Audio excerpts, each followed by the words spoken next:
when it comes to getting over the scapegoat role, there are three steps to overcoming it. And the first one for me is the most painful. It's in understanding that it's the awareness. I'm in this scapegoat role. I'm carrying the baggage of someone else. And I know for me and so many of us, we want everyone to be happy. And somehow we buy into this idea that means that, well, I have to kind of take care of this person, and somewhere in all of that, I lose my voice. We lose our voices. That real, true self-expression of who we are starts way back when, for me, certainly in childhood, when I found it easier to stop expressing certain needs, kind of preferences, the real bits of me, and it was just easier because then you don't become a target. It's so hard to be an individual. And so the first step is understanding, awareness of being in that role, and it comes through pain. It's like, why do I feel so uncomfortable? It's why do I fear this, or why is this person going at me, or any of the rest of it. And there's so many examples. I can't think of one. But, it's that uncomfortableness. It's all of those low vibration fears. It's fear, blame, shame, anger, guilt. And it's sitting in that, realizing that I'm in the middle of it. There's other people pouring their stuff onto me, making me carry their baggage. I'm choosing to carry their baggage. And that it's understanding the kind of second stage of it is, I can do something about this, but I can't do it with the way I've been doing it. All of these ideas that if I change somehow that it'll get better, or that's not going to work. Einstein said you can't solve a problem with the same level of consciousness that created it. If I am in a situation which is basically created by my own fear, if I haven't expressed who I am, or if I've muted myself, there's a fear behind that, then the answer is understanding what the fear is, but I have to step away from that fear, and I find it's best done by speaking to someone else. And people I trust, people who have been through the same thing, and they say to me, you know what, it sounds like whatever it is, it's if I have fear about telling a boss that, you know what, I don't want to do that, it's not in my job description, why do I have fear about that? It's because on some level I think that I'm going to be in trouble. I am going to be told off for being me, and by asking for someone else's help, they'll say, they may tell you off, but it's not true, it's not real.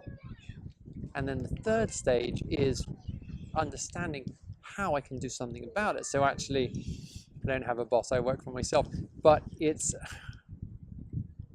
if I can then say to whoever it is, as a scapegoat, it would be to say to the bully or the aggressor or the narcissist or that person who is looking to mute me, and just say, you know what, that's not all right. It's not okay you do that. But there's still fear about doing that. When I can understand, I don't even need to get rid of the fear, because so often the fear is dispersed by actually doing the action. Courage is not the absence of fear, it's the presence of fear and the taking of action anyway. That's tough stuff. That's why it's essential I have other people to help me, and why I'm aware all this time, holding that emotional awareness of those low vibration emotions. By doing it, by kind of working it through and understanding where I've done it in the past, that's where the empowerment comes from. And certainly a spiritual awakening, the fear, the blame, the shame, anger, all the rest of it shows me the path. It shows me what actions I need to take, where I'm out of alignment with my true self, my personal, individual self-expression. And it's so easy for so many of us to feel ashamed of that kind of personal self-expression. Why? Because we've been told it's not okay. Because we've been told, we've been shown that we will be targeted and shamed and told off on the rest of it. The great thing is, little by little, this stuff doesn't need to change overnight. You are the master of your own life, Mistress Soul. You are the answer you are looking for. I'm the answer I'm looking for. Wow, that's some scary stuff.